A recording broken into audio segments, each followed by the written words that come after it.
Destination பண்ணிட்டு இருக்கான். கரெக்டாக அப்போ பார்த்தீங்கன்னாலும் மணி 3:15 ஆகுது. இவனுக்கு என்ன செய்யறதுனே தெரியல. வீட்டில் நடக்கிற ஒவ்வொரு சின்ன சின்ன விஷயங்களுமே வந்துட்டு எனக்கு ரொம்ப ஹாண்டிங்காக இருக்குது. இவனை வந்துட்டு ரொம்ப தனிமைப்படுத்துகிறான். அண்ட் எப்பவும் போல ராத்திரி 3:15 அந்த நாய் வந்துட்டு போட் ஹவுஸ்குள்ளேருந்து கத்திட்டு இருக்கு. இவனும் கையில் ஒரு கோடாரி எடுத்துட்டு அந்த நாய்க்குட்டியை போய் அடி அடி நடிக்கிறான். அவனோட கணக்கு அது மான்ஸ்டர் மாதிரி தான் தெரியும். அடிச்சதுக்கு அப்புறம் தான் பார்த்தா அது நாய்ங்கிறதே உணர்வான். இவனுக்கு ரொம்ப கில்ட் ஆயிரும். அந்த தண்ணி எல்லாத்தையும் யூஸ் பண்ணி அந்த ரத்தத்தெல்லாம் கழுவி அந்த போட் ஹவுஸ்குள்ளேயே அதை சமாதியும் கட்டிடுறான். அடுத்த நாள் அந்த பாஸ்டர் இருக்காரு, அவர் வந்து வீட்டுக்கு வந்து என்ன பிரச்சனைன்னு பார்க்கறதுக்காக வராரு. கேத்தி கிட்ட அவர் நீங்க நினைக்கிற மாதிரி ரொம்ப சாதாரணமான பிரச்சனை இல்லை, இது நம்ம கொஞ்சம் க்ளோஸாக டீல் பண்ணணும். நான் இதுங்க வந்துட்டு ஒரு எக்ஸார்சிசம் நடத்துறேன், அதாவது பேய் ஓட்டுற மாதிரியான ஒரு நிகழ்வு நடத்த போறேன்னு சொல்றாங்க. அந்த நேரத்திலேயே அங்க வந்துட்டு நிறைய வித்தியாசமான சம்பவங்கள் எல்லாம் நடக்க ஆரம்பிக்குது. பாஸ்டர் இருந்தாலும் பரவாயில்லன்னு அதை செய்ய ஆரம்பிக்கும் போது நிறைய குழந்தைங்க வந்துட்டு அந்த பாஸ்டரை தாக்குது. அவருக்கு அதை தாக்கு பிடிக்க முடியல. திடீர்னு அவர் வந்த வழியிலேயே வேகமா கார் எடுத்துட்டு ஓடிடுறாரு. கேத்தி எவ்வளவோ கெஞ்சி பார்த்து கூட அவர் நிற்கவே இல்லை. அதே மாதிரி அன்னைக்கு நைட் வருது. கரெக்டா 3:15 நம்ம ஜார்ஜுடைய காதுல யாரோ திரும்ப திரும்ப கத்துற மாதிரியே கேட்குது. ஜார்ஜுக்கு என்ன பண்றதுனே தெரியல.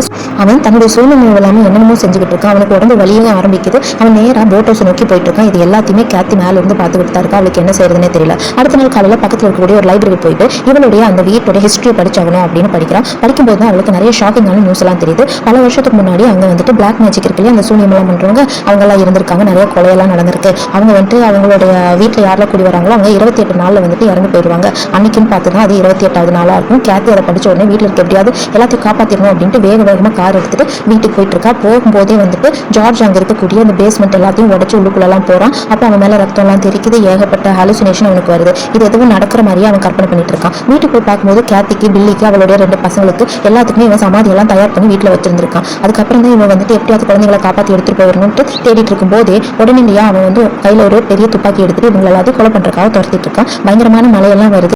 வீட்டில் இருக்கக்கூடிய ஸ்க்ரூ நட்டெல்லாம் ஆட்டோமேட்டிக்காக நகர ஆரம்பிக்குது. வீட்டில் இருக்க எல்லா கதவுகளும் ஆட்டோமேட்டிக்காக க்ளோஸ் ஆயிடுது. இவங்க ஒவ்வொரு கதவாக போய் தட்டி பார்க்குறாங்க, ஆனால் திறக்க முடியல. ஜார்ஜ் ஒரு வழியாக கேத்தியை பிடிச்சிட்டான். அவங்க கிட்ட இருந்து காப்பாற்றுறதுக்காக அந்த பசங்களும் ஒருத்தருக்கு ஒருத்தர் சப்போர்ட் பண்ணுறாங்க. ஆனால் அவனுடைய பலத்துக்கு முன்னாடி அவங்களால போராட முடியல. ரொம்ப கஷ்டப்பட்டு இங்கேயும் அங்கேயும் போகிறாங்க. கடைசியில் மாடிக்கு போயிடலான்ட்டு போகிறாங்க. போகிற வழியிலேயே இவனும் பிடிச்சிடறான். இவனுக்கு இடையில கொஞ்சம் இவனுடைய ஞாபகங்களும் வருது. ஆனால் அவனுடைய அந்த மான்ஸ்டர் குணம் வந்துட்டு அவனை விட்டு போகலாம். அவன் எப்படியாவது இவங்க எல்லாத்தையும் கொலை பண்ணிடணும்னு அவங்க மாடியில் வந்துட்டு அந்த ஓட்டு வழியே ஏறிட்டு இருக்கிறது தெரிஞ்சு மாடி நோக்கி சொல்கிறான். இந்த பசங்களுக்கு ரொம்ப பயமாயிடுது. எப்படியாவது குழந்தைங்களையாவது காப்பாற்றணும் அப்படின்னு கேத்தி வந்துட்டு போயிட்டு இருக்கும்போது பில்லி கரெக்டா ஜார்ஜ் வந்து அடிச்சு கீழே தள்ளி விட்டுறான். அவனோட துப்பாக்கியும் ஜார்ஜும் கீழே விழுந்துடுறாங்க. இப்போ எல்லாரும் மாடி வழியா இறங்கி கீழே இறங்கிடலாம் அப்படின்னு ஒரு ஏணிப்படி கட்டி வழியா கீழே இறங்கிறாங்க. அந்த நேரத்தில் ஜார்ஜ் கையில் இருக்கக்கூடிய கோடாரி எடுத்துட்டு எல்லாத்தையும் அடிக்க தொடங்குறான். கரெக்டா ஜார்ஜ் வந்து பில்லியை அடிக்கலான்னு போகும்போது பில்லியோட முகத்துல வந்துட்டு மான்ஸ்டருடைய படிவம் வந்து தெரிய ஆரம்பிக்குது. இவனுக்கு உடனே அவன் கொலை பண்ணணும் அப்படிங்கிற எண்ணம் அதிகமாகுது. அந்த நேரத்தில் கரெக்டா கேத்தி வந்து இவனுடைய கழுத்திலேயே அடிச்சிடா. கழுத்தில் அடிச்ச உடனே லைட்டாக மயக்கமாய் கீழே விழுகிறான். இவனுக்கு கொஞ்சம் ஜார்ஜுங்கிற அவனுடைய சொந்தமான சுய உணர்வும் வருது.